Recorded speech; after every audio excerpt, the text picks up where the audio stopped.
Lately, I've been on a rampage about immigrants coming to Canada, and let me tell you why.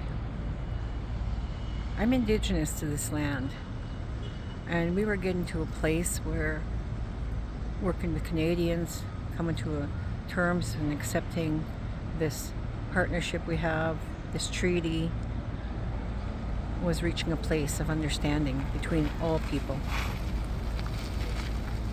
And now it's changed. These new immigrants haven't got a clue. I don't know how they manage to pay their way here, because I know the seniors are struggling here. I'm a senior and I have two illnesses. One of them is in remission right now, and the other one is progressing towards my demise. So worrying about money is not something that I like to worry about at this stage of life. Why aren't we taking care of those of us who are so sick that we need funds to help us do things? There has been no increase, from what I can see, in seniors' benefits for many years.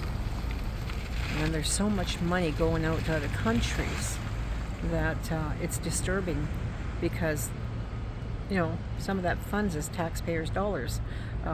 All of it probably is taxpayer dollars. The other is probably from the funds that they hold in trust for Indigenous people. And nobody's asking anybody for permission to be using these dollars, to be sending them off anywhere. The Canadian government needs to reinvest back into Canadians, especially those of us who've helped build the infrastructures that exist now, and we've all aged. We shouldn't be treated less than. And in my instance, I did a job for a couple of years to find out that I was taxed. Now, I worked on a First Nation reserve out on the East Coast, and I was told I wouldn't be taxed. So I was quite surprised to find out that I was taxed. And I'm not a band member out there, so there's nobody to go to bat for me.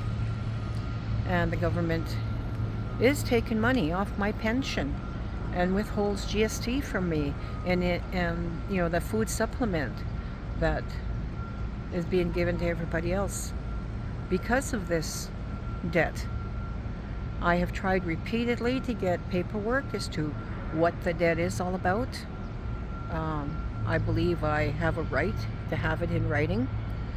I don't know any lawyers who could handle this case for me to take the government to court, because I am treaty status and I shouldn't be paying any taxes on anything, especially if I'm working for an outfit that is on reserve. Now I owe $26,000. Lately I've been telling people I feel hopeless, like I will never get out of debt. I'm a person who has lived a life that was very disciplined and debt-free until I went to work for this individual in New Brunswick. He's a Mi'kmaq and a good captain, taught me about lobster fishing. It was, for me, a fun thing to do, not necessarily a job that I was wanting to do, but I looked at it as an opportunity for an adventure. Well, the adventure cost me $26,000 because I have to pay back taxes and other funds that they say I wasn't entitled to because of that income. Now, the strange thing is, on paper, they say I made so much money, but the reality is, I didn't make that much money. I didn't make anywhere near that much money. And so to be taxed on money that I didn't even earn is just boggles my mind. I don't understand it, and I don't know how it happened. That's not my area of expertise, and that's not a place that I'm in. I'm not from that area. That is not what I normally work at. So Canadians need to understand, and the world needs to understand, that the government of Canada has no qualms, has no sympathy for this 69-year-old woman who is living with a kidney disease and a bile duct disease that affects my liver, and primary biliary cholangitis. It is a progressive disease, and it weakens me. It also affects my brain. I get brain fog, and I have trouble sometimes making sense of things that are going on. And so I really didn't have a clue as to why they would charge me so much taxes and claim that I earned so much money when I didn't earn that much money. So I don't know how to combat this. I really don't. I am out in Alberta. I'm not. That's my primary residence. My primary residence is not in the East Coast, and I'm in a real bind. I'm afraid of being homeless. I don't drink. I don't smoke. I don't do drugs. I don't do any of that stuff. I've led a good life. I've been a person who's helped people for most of my life, especially when I was able to, when I was working in full-time capacity. I've helped people recover their lives from addictions. So it's like a slap in the face for me to be so burdened this late in life. When I worked in cities, yes, I paid taxes, but when I worked on reserve, no. Any income I make on reserve is tax-free.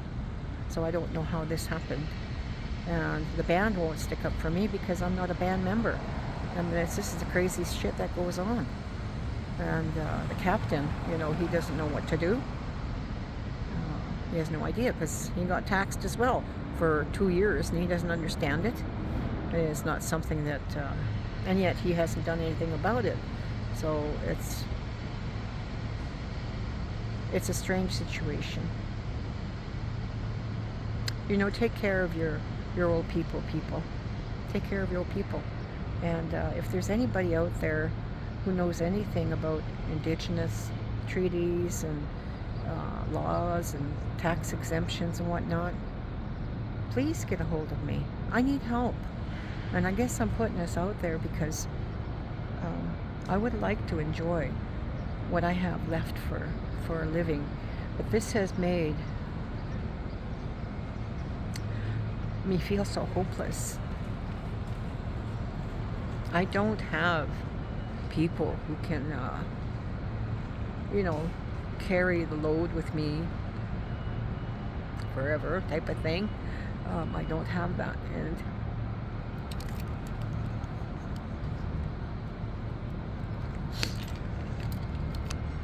I am reaching the end of my rope, sort of thing. Today I realized I've lost hope.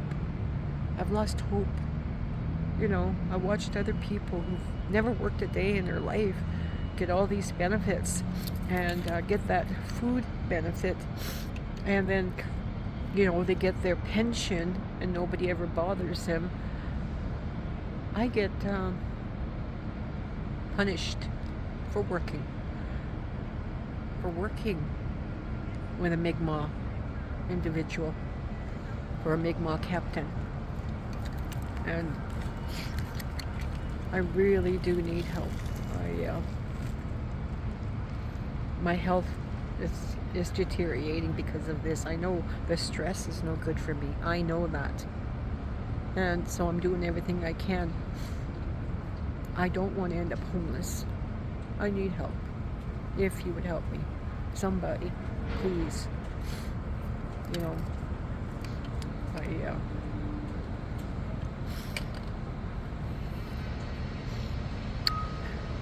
Humbling myself, reaching out.